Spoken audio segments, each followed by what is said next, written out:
Well, hello, everybody, and welcome to another exciting episode of Up Close with the Get Mike team. I'm Debbie. And I'm Ellie Ray, and we care. We care. I love the we cares. We Now, we care. care a lot. I think today we're going to talk about something that's on everybody's mind right now, whether they know it or not, and that's depression.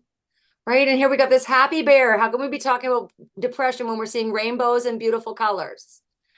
Well, But I mean, guys, it's key, right? Like our world, there's a lethargy of spirit. I mean, if you look around you, um, our world is struggling. There's a lot of fear, there's a lot of anger, there's a lot of disconnection, which I think is at the basis of a lot of our mental, physical, spiritual, intellectual, emotional, musical um dis ease. And when we talk about depression, neither Deb or I are physicians. I am a doctor, but of I'm not a course, physician. So everything that we say today is from our own opinion, our own perspective, and just from our countless years of experience.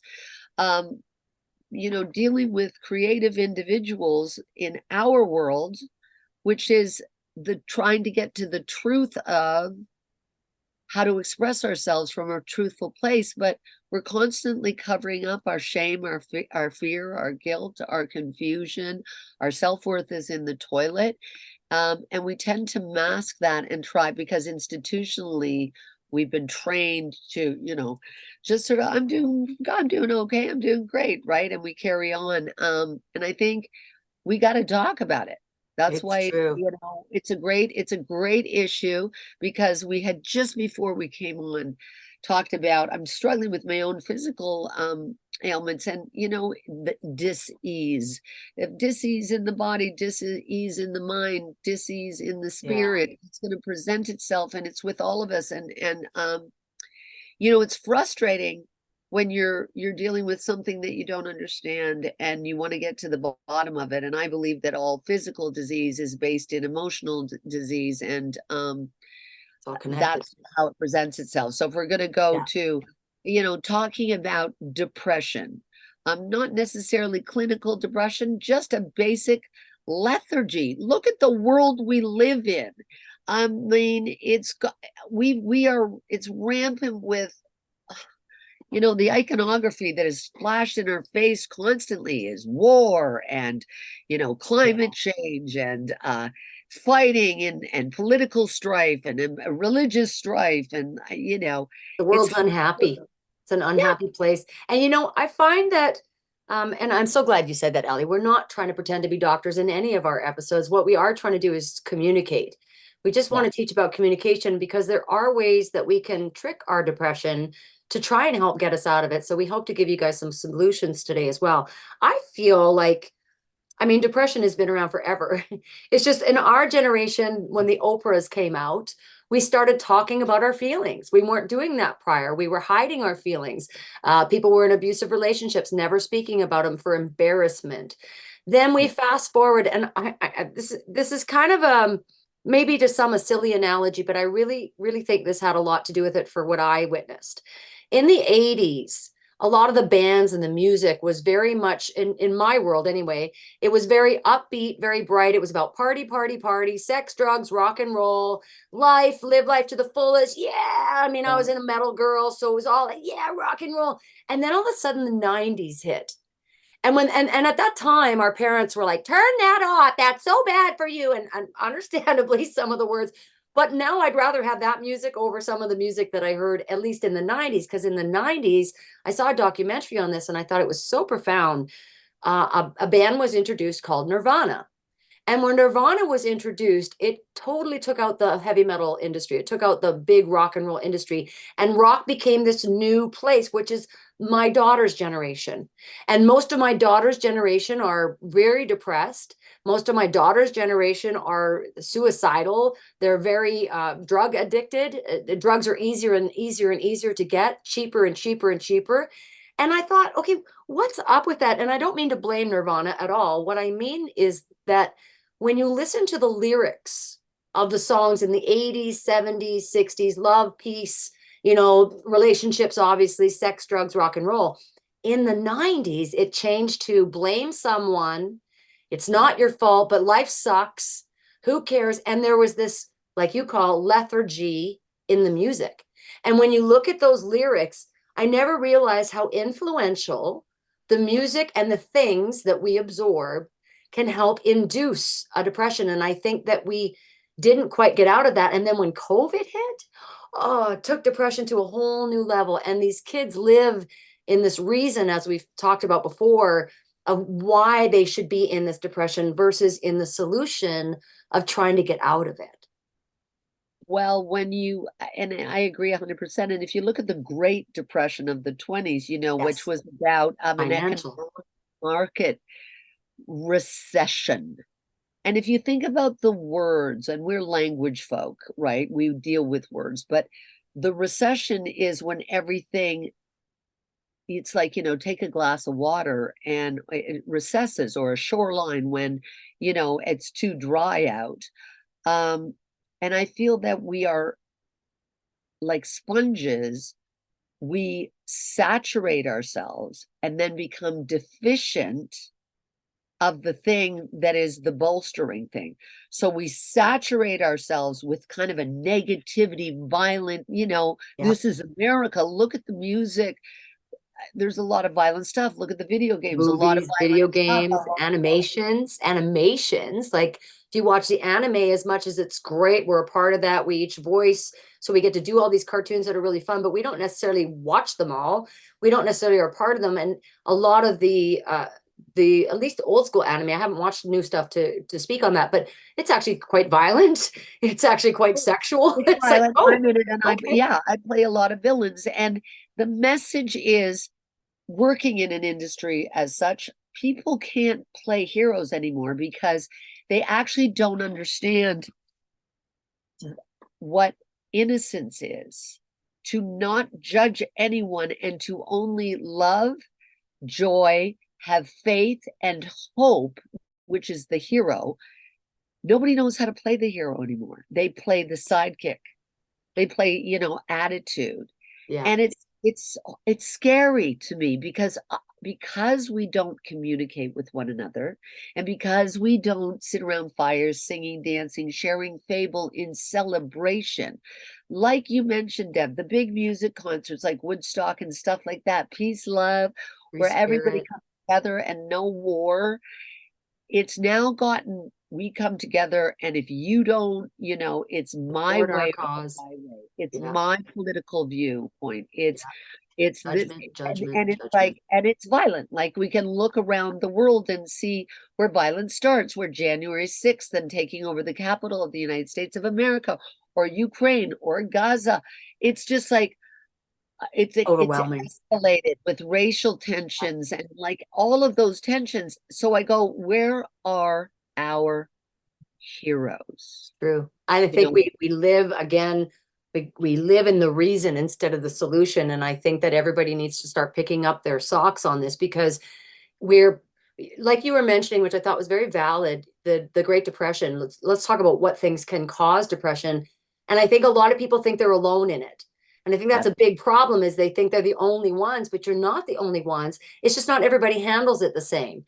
Not everybody yes, goes through the exact same story. So the Great Depression, we're talking about finances and how it really put everybody into depression. And right now, when I talk to like my stepdaughter, so she's the youngest of our four, she's 21, she's going like, you don't understand, Debbie. It's totally different world right now.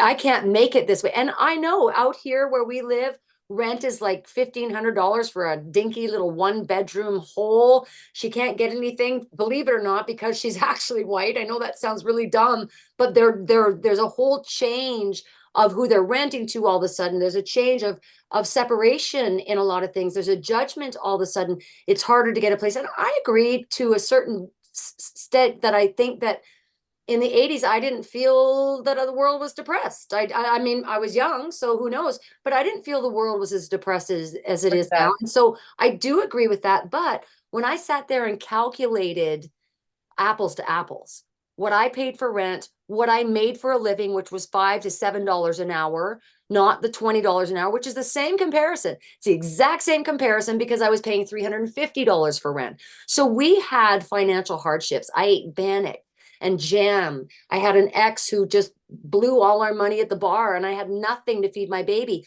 So I sacrificed for myself. I was a teen runaway, as we've talked about. And we could go on and about our situations that would and could easily put us all in a depression. But somehow we have, and I know you have, even it just as grand of tribulations. I can't say yours are worse or that mine are worse, because we've all gone through a lot of stuff. Even the happiest, richest of richest persons you see, they have a story, and everybody neglects to understand where that could be coming from enough to find solution. Instead, we live in this judgment of everybody's things. And I think that includes the people that are depressed. They're sitting there judging why they're in that depression. Blame, blame, blame. And they have do right. They've been through hardships. There's no question. But I tend to try not to live in the blame. Instead of, again, I'm going to go back to what is the solution? Because you've got one chance. There's one chance to live this life. And we should be the hero of our own story. We should be loving and appreciating every moment. And if I don't like what's going on elsewhere, I can try and tune myself out to that and remove myself from that and put myself into something else. Now, that's not the cause for everybody. Other people might take more passion to get right involved and to help. But I never became a 911 operator because I knew, or a newscaster, because I knew I couldn't handle my empathy, could not handle listening to people's hardship stories and not carry that on. So Listen, depression is so contagious. I can't even drive by roadkill on the side without getting morbidly depressed. Yeah. I am so sensitive because I'm a bit of a conduit, right? But the point is, we have to find and develop our hero. And the hero leads with joy, leads with love, and has faith. We have little faith in ourselves. We have little hope. We have little joy. And we certainly don't celebrate ourselves. We deserve to be happy. Yeah. Every single one of us. It is a God-given right. And we have a short time here in the three countless eons that we keep coming back here. I'm a Buddhist. I believe that this is a place of lessons, and it's a difficult place. If you make it difficult, or you celebrate the difficulty as a lesson and say, oh my gosh, this is so great, it makes me stronger. You know, depression being kind of a mood disorder. It's a persistent, I mean, I deal with depressed people daily. And it causes this sort of a persistent feeling of sadness and a loss of interest. So what happens is you cannot be heroic in any way because your own loss of interest and your sadness about, you know, don't forget your ego runs you. And if you've been institutionalized, you're going to compare yourself to others. You're going to, you know, challenge, oh, that's bad because I can't get a job. And that's bad because I can't afford an apartment. And that's bad because I can't afford food. And oh my gosh, I can't make it. I can't get whatever you're dealing with, and wherever you work, it doesn't matter. You're going to allow this wave, and it is a wave, to dictate your reality. Yeah. And so when it comes to frame of referencings, I go change the channel. Yeah. And, you know, people go, it's not that easy. And I go, I have had 3 nervous breakdowns. I can tell you it is that easy. Yeah. I have suffered from depression. I've had I've had psychiatrists, psychologists my entire life. I'm a very happy person because I have learned how to celebrate. I cry every day.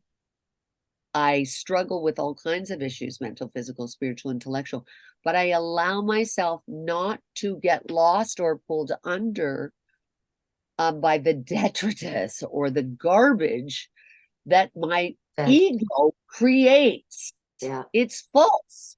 So if I see, you know, my dog's noses and kiss it and go, this is spectacular and this is all I need to celebrate today.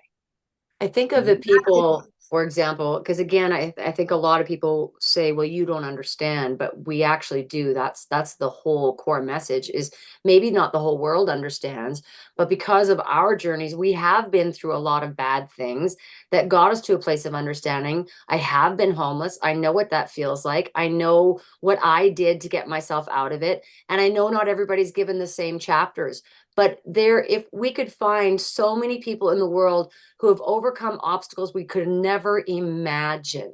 There was a guy I saw, a public speaker, and he climbed Mount Everest. That was his goal. He wanted to climb Mount Everest, and he ended up in an avalanche and lost his entire torso, below his torso, was never able to walk again. And he was a public speaker, which is a great way to take a bad situation and turn into a positive form. And he climbed Mount Everest again with no bottom body. And so when you think of stories like that, or the homeless person who's been homeless forever and just suddenly one day says, I'm going to make a change. And they do it just a little bit at a time, just a tiny little bit at a time. It grows and it grows and it feeds you because it's that glass half empty, half full. I've always seen the glass half full. I think maybe not for you always, but I think you do as well. Now, Oh, at the I same go, time, there is no glass, Deb. yeah, There's no glass. right, That's where right. I I exist, hear you. right? I hear you. I see the positive things. Now, I've been through rough marriages where it wasn't very positive for sure, but I still felt good about myself. But I guess I did allow it to, which is I think where we make the biggest mistake. I allowed it to decide for me who I must have been as a human being. I must be this yeller. I must be this bitch. I must be this nasty person who's yelling at her kids, yelling at her husband. And I learned as I met someone who brought different things out in me. Oh, I'm actually not that. I thought I was, but there's a compatibility issue that I ignored. And I thought that that was the right thing to do. And then I realized no matter how hard that they fought to keep the marriage because it was more egocentrical for them. I don't mean that disrespectfully. It's just for them, their marriage falling apart was the end of destiny and they fell into a depression. For me, I was like relieved to get out of the negativity. And it was scary. I had to become a single mom, working off an arts industry career, not knowing my income from one to the next, and be strong in that. I had to leave my daughter behind because I knew that my husband would say, you know what, I can't take her anymore. You take her. Because if I would have took her at the time when I left, he would have been in way worse. I think he would have been suicidal because for him, family was everything. That was everything, even though that's not the way he treated us. That was what mattered to him was that egocentrical form of family. And so I had to go through a big struggle of being judged. And I've learned in my life now that I'm not going to let people judge me. I am the only judge that's allowed to judge me. And that doesn't mean you can't have an opinion about me. But if I sit there and live in everybody else's judgment of it, then I'm going to fall into that trap. Or if I believe what everybody's saying to me and they're saying negative things to me, you absorb that, you become that, and then you don't find change for yourself because you just assume that must be true. But really, you know in your core of hearts who you really are. And you have to find a way to absorb yourself with others who will help engage that or at least feel normal to you. And I think I learned that in voice acting is like, I didn't think I was normal at all. I thought I was weird. I talk too much. I'm outspoken. I'm dominant. I'm crazy. I'm insane. I'm all those things. And then wouldn't you know it, when I go to my first voice convention, I realized there's 175 other people just like me. And it was like, wow, I feel normal for the first time. And it fed me. It fed me beauty. It fed me, I don't call it ego, but confidence. It fed me pride. And I think we have to find the pride even in our bad situations. We have to see the pride.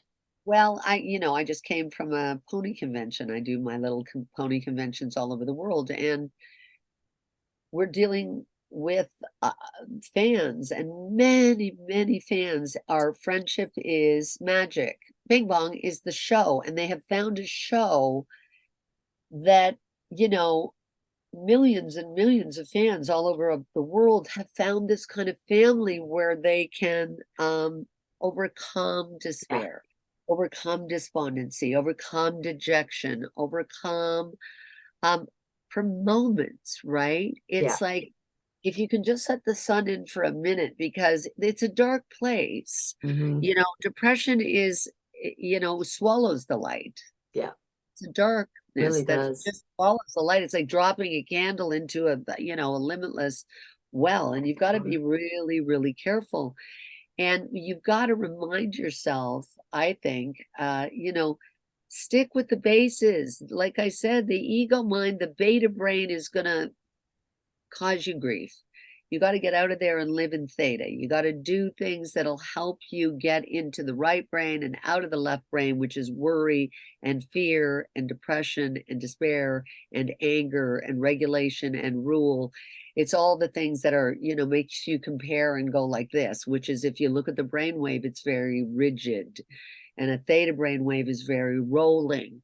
And Google it, guys, theta brain music, and you just put it on in the background. You don't even have to pay attention to it. Yeah. And what it does is it softens your brain waves. It's going to probably make you tired at first, because it's going to relax all of the fear-based anxiety, that leads, all of it's connected. Yeah. Fear, anxiety, depression, anger. I mean, they all go together, right? So if you can put on theta brain music and just let it do its work. Yeah. I always say to my students, learn the alphabet backwards, write with your opposite hands, do things that'll help your brain go, because you need to celebrate every precious moment. You don't want to waste it sitting in lethargy. Yeah. I mean, the time wasted, if I could share anything with you, is what I worry about the most. So I don't want to give it any time. I go, you're allowed to cry at animal videos for 5 minutes.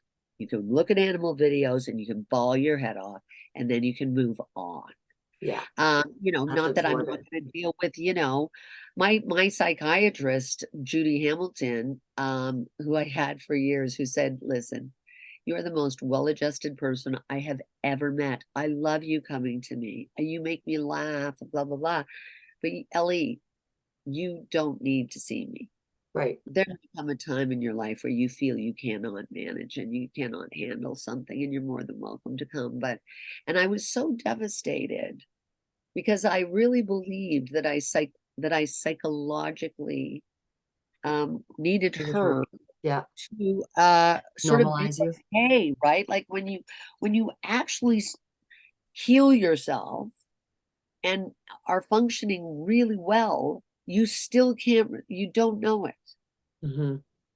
Is there a shadow over your shoulder? Is there, for the most part, the people that I talk to, my friends and family, all struggle.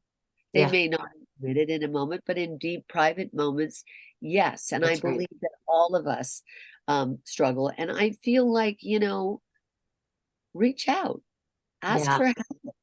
Man, ask for help. And that is the beginning of all of it. I just had speaking of it, one of my fans reached me on Twitter, messaged me and said, you changed my life. You spoke to me. You were so kind to me. I can't believe you took the time to talk to me. He had lost his teacher, who was his advocate, and he was devastated. And he said, you are like her. And he said, I would love to talk to you. And I said, let's set up, a session. And people are like, what? Like, help me? You just will do that? I mean, I talk to all kinds of people. They say, hey, can I talk to you? It's like, that's what we do. We are in the business of healing. We are storytellers. That's what communication is. Deb and I do that. That is what we do. And it starts with, you reach out to people. For the most part, Deb and I celebrate everything. Like, that's what we kind of do. We hopefully create a platform where people don't feel fear, and they don't, that we kind of dig deep, talk about the stuff that nobody wants to talk about, or maybe they do want to talk about it, but don't have the opportunity to talk about it. And we'd love you, responses. Like, we'd love you to talk. If you're listening to us now, reach out, tell us how Yep. you feel. Maybe you're going through a little bit of darkness right now. And hopefully we can give you some methodologies today to help you move that needle. Because we'd love Exactly. you. That's And I why think we're that you brought up some good points, as well as what I kind of alluded to in the beginning, which is what you're absorbing yourself in is what's going to induce your moods. So whether that's depressing or whether that's positivity, you have to figure out what you're absorbing yourself around that keeps putting you back in there. Now, one thing that's really I find impressive about the youth, but at the same time, there's a flip side to it for me. I love that kids are not afraid to be kids anymore. They are okay to stay young. You see that in anime, you see that in pony cons, you see that in cartoons. You have grown men 40, 50 years old now, well, probably even a little younger still, because that generation's still dwindling of ego and not letting go and being in control of everything. We teach kids depression. You don't realize how much you teach kids depression. If you are depressed yourself, if you think that you're smart enough and clever enough to hide that from your children, you're sadly mistaken, because they're absorbing everything they're around. From your moods to the way you handle people to the way you respond, your communications bleed into your family, no matter who you are. And so, if you, all of you, listen to the words that are surrounding you all the time. In fact, yeah. write them out, whether that's the lyrics you're listening to in song, whether that's the animations you're watching, whether it's the games you're playing, whether it's your friends and family and what they're saying, write those things out. And are they all positive? You might find that they might be a lot more negative because people have no problem going to the negative. It's so much easier to judge, to ridicule, to bully, to do all the things that we want everybody not to do than it is to compliment, to say, you look wonderful today. I'll never forget my one girlfriend. It didn't matter what the person looked like. She told them how beautiful they were. And I at first was like, really? You think they're beautiful? And that's wrong of me, but that's what I was honestly thinking at the time. And then it just grew on me. I'm like, wow, I love this. Everybody is absolutely beautiful. You don't have to be a certain size. You don't have to be a certain personality. You don't have to be anything, but do know whoever you are is contagious. So who do you want to be contagious as? Do you want to spread disheartening to the world? Or do you want to spread positivity to the world? And in order to do that, you've got to figure out how to absorb that yourself, because I cannot be a good vessel if I don't feel happy. I'm not going to teach that. In fact, you brought up a point that I pretty much guessing with your psychiatrist. Now, maybe not the psychiatrist, is much more clinical than my counselor was. But my counselor, I found I was counseling them more than they were counseling me. Well, that's basically what she said, you are entertainment for me. You bring me great joy. You do not need to be Thank you for here. And paying to entertain me, I was so just devastated. I was like, what? Like, I have to right? be here, don't I? No. We just see things a lot differently. And I know people all the time, like, I wish I could bottle your energy. If I could buy your energy. But my energy comes from pride and happiness. My energy becomes from I truly feel that I have been given a gift. I don't feel that life is a curse, even though it comes with curses. I'll never forget a public speaker. I hope I haven't said this already, but she said in this forum, she goes, I'm going to teach my kids that the world is going to kick them in the ass. And I thought, wow, that's terrible. And then she goes, and then they're going to fix themselves up and get better. And then guess what? The world's going to kick them in the ass again. And I thought, wow, that's actually so true in so many ways. So we set our kids up for failure by not letting them know there are hardships. It's not all rosy. It's not all going to be fun. You can be fired. You can lose money. You can lose your home. You can lose your spouses. You can lose kids. You can lose people very close to you, animals. Those things are going to happen. But I also feel that another thing I learned along the way is it's not happening directly to me. I don't have to carry everybody's pain, but I can still be a vessel of positivity to get them through their pain without holding that pain. And you must find that difficult, Ellie, because I know most people that come to you, like I tell everybody, like, listen, if you want to just feel good about yourself for a minute, just sit with Ellie for a half hour, an hour. And at first you might be like, what? Who is this person? But eventually you're going to cry. You're going to cry because there's something about you that just makes you feel like it's okay to be you. And I feel like I already have that, but it's like there's just something so much bigger. As you say, you are a channel, a conduit, and there's something that you give others. But I have to put back to you, you must absorb. And that's why I think you have physical manifestations of physical ailments, and not because I think that your body is damaged. I think you take decent care of your body other than working too much. But I think you absorb so much of everybody's stuff. Well, I was talking to my naturopath today and she goes, the world is in a weird That place, place, man. and you take a lot of that. You're a healer and you are pulling a lot of that into you, but you've got to, platinum light yourself, I always Yeah. say, which is you've got to have your protective shield. It doesn't mean that you can't put out, but watch what comes in. Because you're trying to clean it all, but if you've Yeah. got like the pollution is saturating everything, and we're talking about words right now, and let's just say well-being. We wish you a great well-being, right? And you go, well, what's the answer to life? Well, being Mhm. well is well-being. So if we look at to be, like at the great Hamlet speech, to be or not to be, that is the question. Are we really here? Yeah. And if we are not present because we've removed ourselves from the story, then are we being at all? Yeah. And then what's your purpose?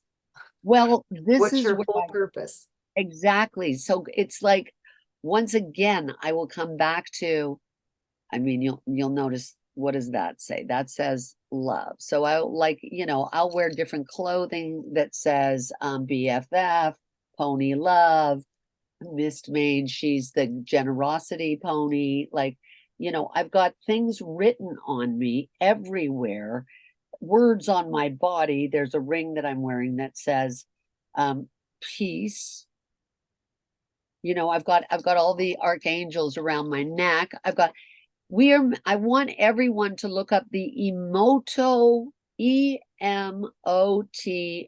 This is some homework for you. Emoto water crystal experiments. Emoto was a Japanese scientist. And what the Emoto did was he took beakers of water, glass beakers of water, and he put words on each of the beakers of water.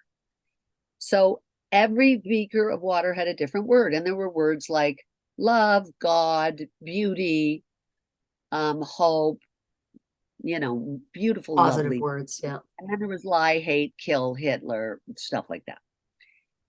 Many, many words, many, many beakers of water in a controlled experiment. And after 2 weeks, he took a droplet from each of the different beakers with each of the separate words, and he looked at the droplet under the microscope, and oh my God, H2O, or water, has a chemical property that you look at and you go, well, that's H2O. Do you think he saw the chemical property of H2O? No. When you Google it, you'll see the images. So the droplet from love was sacred geometry, prisms of light, the most beautiful, like snowflakes, like individual snowflakes all attached together. You're like, what the hell am I looking at? And then you look at peace and you look at love, and they're like, oh my God, they're all different. And like, oh, wow, this is awesome. It's like a kaleidoscope of sacred geometry. Then you look at hate, kill, Hitler. And it's just dark blobs. This is H2O.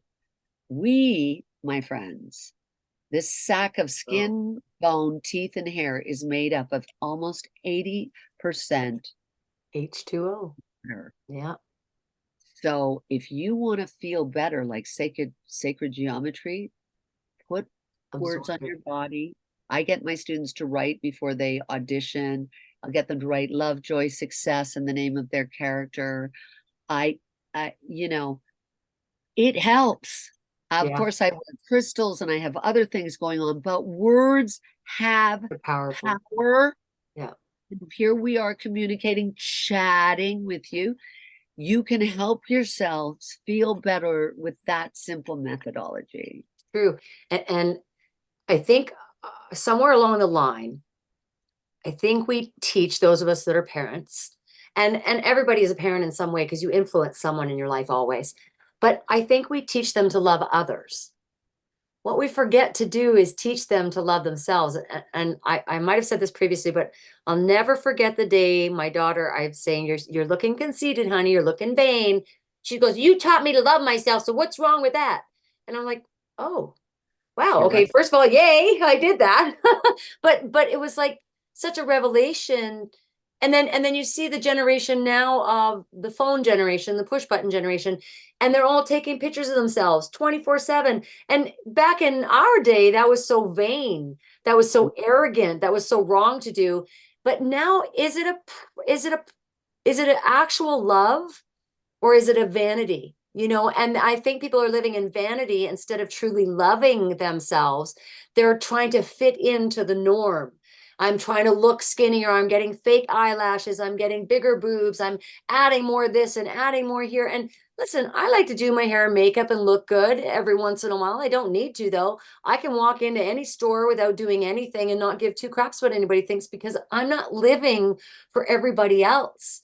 And I feel a lot of people are living for someone else's desire or what they think they're supposed to be, short of, which is what we try to teach the most. And especially since I've been together with you, it's more important to me now than ever, is that what in our industry, but I think in any industry, they're looking for the real you. When you do an interview at a job, it's not necessarily your education about the job you're going after. I'm not saying that doesn't have some relevance. Of course it can.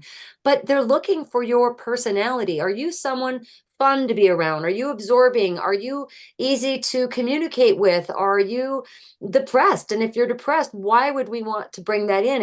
If you have a circle of people and one person comes in, they're all happy, and one person comes in just cranky and bitchy and negative to the world, that is going to spread.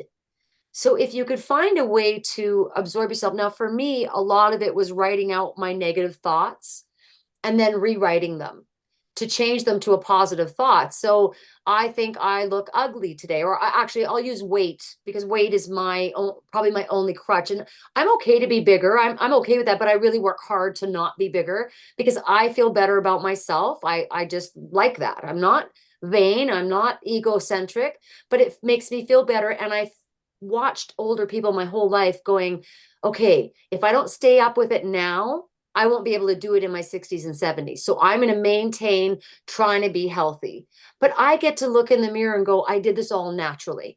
There's nothing I've done, and I'm not judging anybody who's faking themselves out, but are you really doing that for you?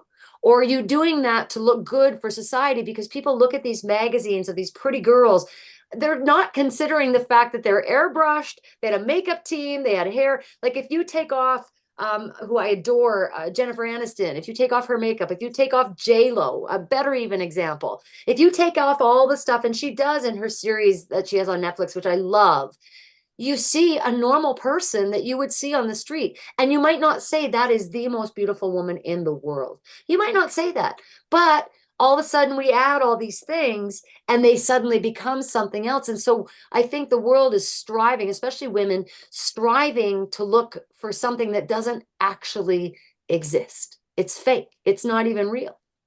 Well, that's again, we come full circle that we are no longer together. Look at us. We're talking right now on a digital device. This Yeah. is not, we don't come together. And yet the reality is when you call for help and somebody comes, and Deb several weeks ago came out and really helped me out in a snowstorm when she had to drive me to go down back to Toronto from, I was way up north at my dad. And, she dropped everything and she came. That is a reconstitution of hope. So what that does is in real life, real time, says to you, you are cared for. Yeah. You are loved. You are, It's all we're there looking for. are those out there. We don't have that, gang. We don't have that here because hopefully we're going to transfer the feeling through the, the internet. But it means something. And that is why if you can come together and experience things in real life with real people, not on your phones, not Yeah. on your laptops, not on your devices. I find them divisive. They Absolutely. literally They're pull us divided. away, pull us into fake things that I don't even understand, where you find a partner on them. You find Yeah. and that there's like 3% that really work eventually, like until you drive yourself mad doing it. It's very difficult to find. It's like Yeah. hunting for your life in a digital device. It doesn't work. So, if you can celebrate with anyone, I give this, my students hate me for this exercise, but I go, okay, you're going to do this and you're going to videotape it because I know you won't do it. You won't do it. I'm going to tell you to do it and you have to do it and you're paying me. So I'm going to tell you to do this as homework. You have to go into do you know this one, Deb? You have to go into a crowded place full of people you don't know. Might be a streetcar on a Friday night with everybody like crammed in there, standing up. Everybody's cranky. They're all silent, looking at their phones. It might be Tim Hortons on a Sunday morning and the 3 lineups and a lot of people there. It might be one of those hospital elevators with 20 people in the elevator. Hi, excuse me, everybody. You have to go, hi, because if there's a big crowd like a restaurant or something, you have to stand up on a chair and get somebody's attention, and everybody's like nut bar on the loose, or what's going on. Somebody needs to call an ambulance. Somebody's in trouble. You have to get their attention, and then you have to give them a nice message, a loving, joyful message. And my students go, Can't do that. what? Like, what do you like? What do you Just mean? can't. And they go like, what kind of message? And I go, I don't know. That's yours No. to do. Wish people well. You Yeah. could say, hey, listen, my coach thinks that we don't communicate with one another because we're too terrified and we're so singular and we don't do anything. And I want to reach out and prove her right, that I do want to speak to my fellows and I do care about you. And I am so glad that I am sharing this air because we don't know how long we have together. And you make my life special right now. I don't care what you say. Well, people freak out. They Yeah. get so nervous they can't do it. They try 10 times, they want to die. You see how nervous they are going, ah. And then you see other people who just go full tilt boogie, and the response is what's so brilliant. People Exactly. clap and cheer and come up. The one guy who I saw do it in real life, and it was out of Tim Hortons, and he goes, and I want to buy you whatever you're ordering. And I'm like, that's not part of It's the a little thing. far.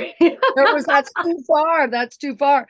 But what happens is he got so excited communicating that, Got lost. and I look at me talking to my world and not being afraid of people and not being afraid of being judged and just expressing myself how I want to express myself, that he went, I want to buy you shit. And people paid it forward. They go, oh my God, you don't have to pay mine. I'm going to pay for yours. And Yeah. they were hugging him. And that was the most incredible thing. We don't do that, gang, because we're afraid we're bothering other people. I talk to everybody. I was at my doctor's today, and I was in the elevator, and it's like, is that a chicken club sandwich? Give me a bite of that. And there's other people standing there, and I'm like, I'm just kidding. Doesn't it smell good? It smells so good. Where did you get it? And everybody's like, it does smell good. And like, we all were laughing and talking because I'm me. But Deb, like, you're the same way. We're the same way. In fact, when Wayne and I, so my husband and I, when we go out, I can't tell you how many people, and I know you get this, I can't tell you how many people say, wow, I wish everybody was like you. Because we are just happy. We're just happy. So we are giving them and asking them questions about them and giving them happy conversation. And it's interesting you brought up that point, because my next point was going to be, listen, you have to learn to be a giver and a taker. And so in order to get that, in order to have balance, you have to actually genuinely care about people And then you will get people to care about you, because in the end, I think, especially as an actor, I thought I was looking for admiration when I started as a performer. I thought I wanted to be very popular. That's all I wanted as a kid. That's why I lied so much. I just want to be popular, popular, popular. I like to be well liked. There's no question. I really hate it when someone doesn't like me. I don't prefer it, but I move on. It's where I am. But what I've learned is it's not admiration we're looking for. Celebrities don't want you to care about their relationships. They don't want you in their business. What they want is you to appreciate them, appreciate what they're giving to you. And so that's the true gift right there, is the giving part. Because if we stay in the with them, what's in it for me, what's in it for me, what's Yes. in it for me, the take, you're never going to receive. You're not going to know how to receive, because all you know how to do is take. And so people will talk instead of, like, people, it blows me away that it blows me personally away that people don't have something to talk about, because there's never a moment in the moment inside of a second that I couldn't fill that gap. All I have to do is ask you about you. All I have to do is ask you questions, and people will respond beautifully and feel like you've made their day. Like, it's such a beautiful thing to walk away from, like I say, things that you do and things that I especially see it lots with my spouse, but I get it on my own as well, where they're just like, wow, you really made my day. Whether it's the telephone solicitor that's calling me, it's a scam, I make their day. I don't make it like Wayne always wants to hang up on, get mad, whatever. Just hang up. Just hang up, Debbie. Oh no, man, I'm going to have fun with them. Is this a hard job? Is it hard to solicit people like you do? Like, how do you feel about this? You know, just literally start interviewing them. And then they're all of a sudden really nice to me and not caring about doing what they're hired to do, which is just silly in my opinion.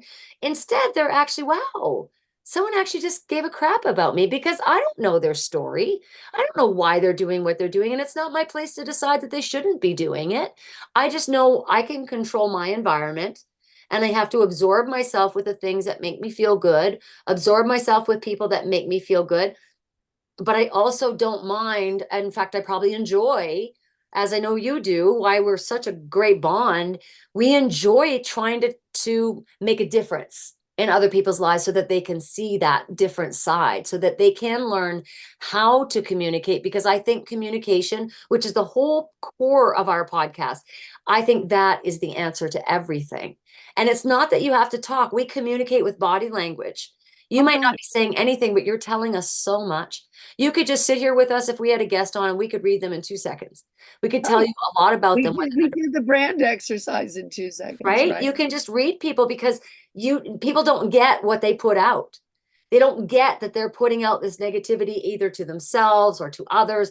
And that again breeds more. So you get more combative conversations. You can be very debative in politics, folks. You can believe in your beliefs 100%, but you do not have to judge anyone for not believing your beliefs. You have to own them, be proud of them, and then close them off. That's all that matters. You don't have to force someone to think the way you think, because the way you think, you're entitled to it. Right, wrong, or indifferent. You're entitled to your feelings. And as soon as I think we come to grasp with that, where we realize that, okay, I'm not going to let you put me in that debate, because I know I'm entitled to this feeling, but I don't have to be combative back to you because you don't believe in my way. Like, it's like people think that you want them only your way. And I hate that when people feel that way about me. So I check my communication. What did I do to get that kind of response? I must have miscommunicated in some way to get the response I just got. It's a two-way street. Yeah. Yes. And, the other thing, if you've gotten to the point in your life, and I hope you all have, or if you haven't, I would urge you to start now, start today on hearing this. Your self-worth is correlative to the celebration of yourself. And no one celebrates themselves. They just don't. And I don't care what anybody says. They can say they do. They don't. I had a student today who was like, I believe in myself. I said, well, you just said this, this, this, and this. That is not somebody who believes in themselves. Very obvious. And he was like, oh, you're right. I said, be careful how you talk about yourself, because you say really bad things about yourself. And once you realize that what other people say about you is none of your business. What you say about you is your business. And if you say crap about yourself, of course, other people are going to say crap Of about you too. course. And it's just, You're in sales all the time. you've got to find what, and now I want everybody to think of the greatest moments in their life, like where they won an award or they won a race or they got married or they had a baby or whatever. It's where you are beyond ecstatic, where you are liberated, free, ecstatic, screaming with joy, jumping up and down, celebrating, on top of the world. That feeling, you've experienced it at least once, where you're just shuddering with delight, where you're just like, oh my God. And I want you to think of that feeling and choose to feel it every moment that you take breath. Yeah. And if you choose it where you go, that's it, because you know what it feels like, just choose that feeling in every moment. And you're Yeah. like, because it isn't a car or a house or a paycheck that should make you ecstatic. It should be the ability that you breathe in and out, and that you are being well. Yeah. I was, like I said about the My Little Pony convention, we had a sponsor night, and the sponsors pay exorbitant amount fees to be there, and they get sort of special things added in. And they're always sort of institutional. Everybody goes to dinner, celebrate the pool. And I stood up and I gave a toast to everybody, and I gave everybody a unicorn thing and a party hat. And the woman who was running it was like, oh my God. And I went around and wrote love on everybody's hand, and they had a piano player. And what I did was I took every one of the sponsors and I invited them up to dance with me. And the response, people were like, I can't dance. And I said, I'll show you how. It's just 2 steps. Watch this. Step forward, step back, turn, step forward, step back, turn. And they got all this video because nobody could believe it. And you'd think I don't know, done. It A was like, miracle I in life. feel like dancing, and I'm going to invite you to dance with me because we have a live piano player. We've got this beautiful music. We're here supposedly celebrating you. Let's dance. And, people are posting Dancing with Ellie Ray was the most memorable experience. We love you, Ellie, above and beyond. Exactly. Now, what they love is themselves, Yeah. the moment. Well, it's the Yes, permission they slip. love me because, It's- I invited them Yeah. to actually do Love something themselves. Yeah. fun. And and we can do that to anyone, the homeless person on the street, the shelter, the pregnant Yeah. girl at the shelter, angry. I worked at a hospital, and I was an RNA. This is a million years ago, but I was always given the difficult Patience. I did the folks that same thing at really Walmart. I had all the difficult customers. And I had a guy named George, and I walked in and I'd been warned that George was a fiasco, rageatron, evil Our old man. And I walked in and I grabbed his pudding. So his lunch had been gone. And first of all, he goes, who are you? I want Kathy. And I said, well, Georgie, Porgy, Pudding Pie, you'll stick with me and I'm going to make you cry because I'm Ellie Ray. And I picked up his pudding and he goes, you can't eat my pudding. And I go, oh, Georgie, what are you going to do? You can't get out of the bed and I'm over here. What are you going to do? And I ate his pudding and he was like, and I go, I'm a fucking nightmare. And I literally said this to this old man and he goes, you swore. And I go, and I'm going to fucking do it again.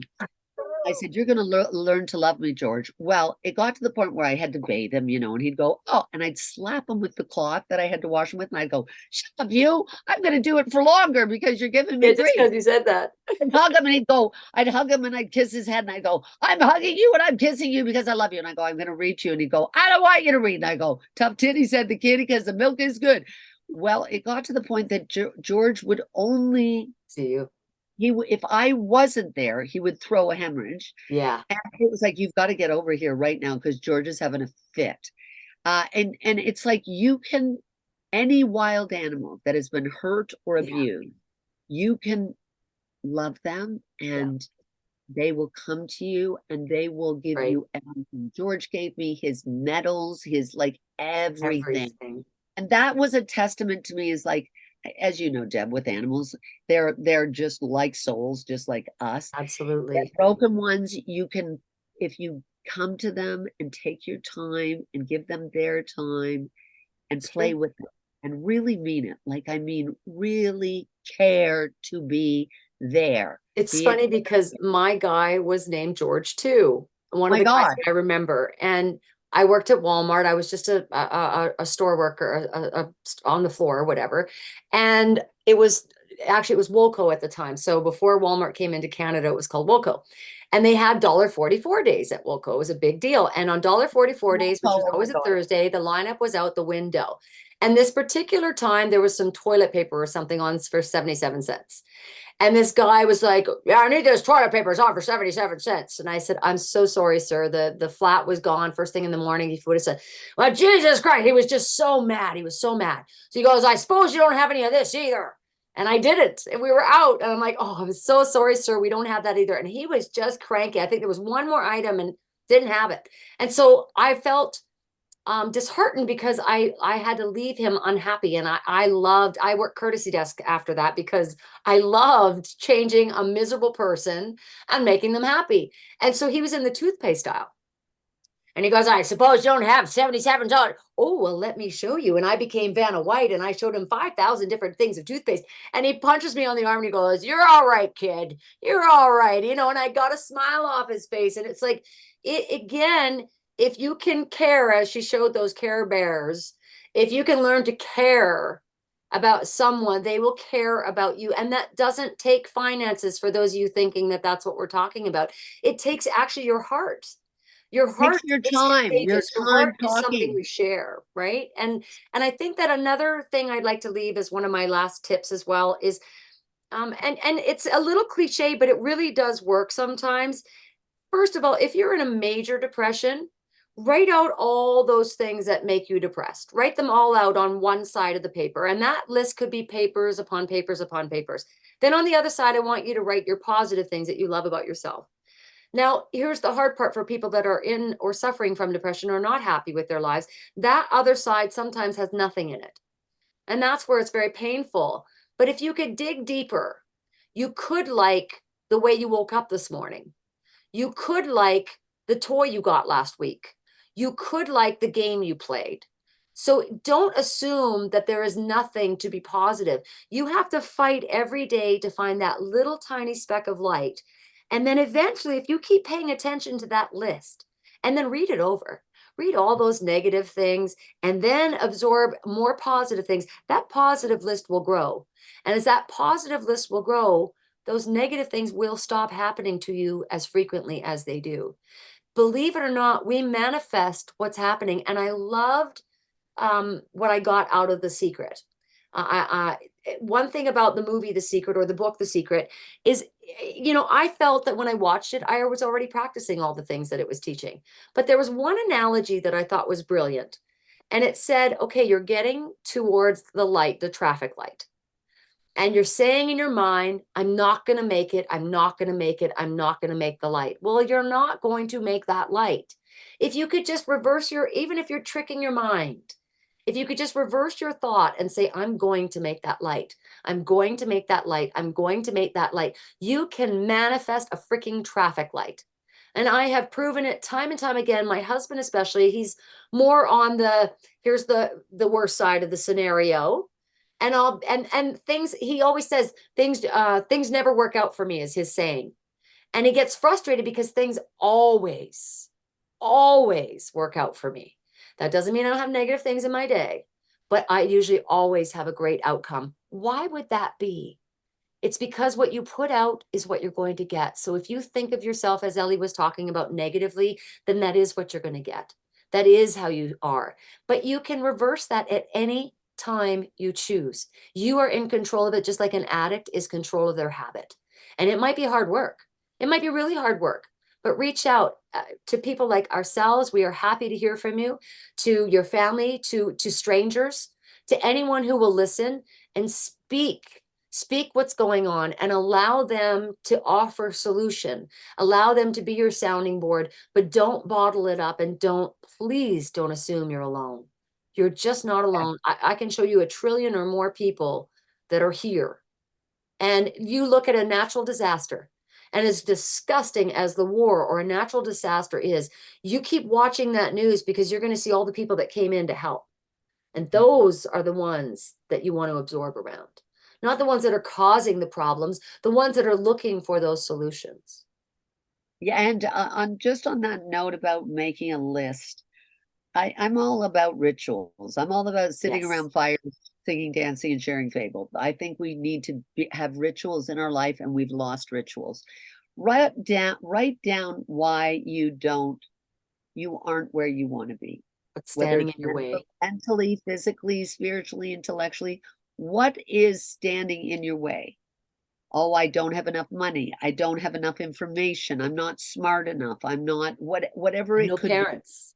I No don't have a manager. I'm too far away. I don't have a car. I don't have this. That your life is causing some misery, that your well-being is being affected. What are the reasons you don't have the life of celebration that you want right now? Write all of those things down and dig deep. Procrastination, fear, imposter syndrome, whatever it may be. I don't know. And then I want you to burn it. So here's an exercise for you to do. This is not real. It's your ego tricking you. Right. Everything is possible. You are mighty, you are alchemical, you are magical. And when you realize this, everything will change. Your ego tries to rule you, don't let it. Theta brain music will take you into your brain of play, where there is no responsibility, where you don't beat yourself up, where you celebrate and you scream with joy and you delight. Because when you learn how to delight, you will have self-worth. And when you have self-worth, everyone else in your sphere will also be lit up by you. Yeah. Because that is our job. We are about healing each other. So start with yourself, and then you can go forth and conquer with care. Now, if you want to share your story with us, we would love to hear from you. We will be bringing on guests soon, and everybody is welcome. So reach out to us at info@getmic'd.com. That's GETMICD.com. And we'd love to hear from you. Questions, comments, stories. So just let us know. We're here for you. We want to be a team. So let's fight this depression together as a world, and let's communicate. One person. Share the rainbow.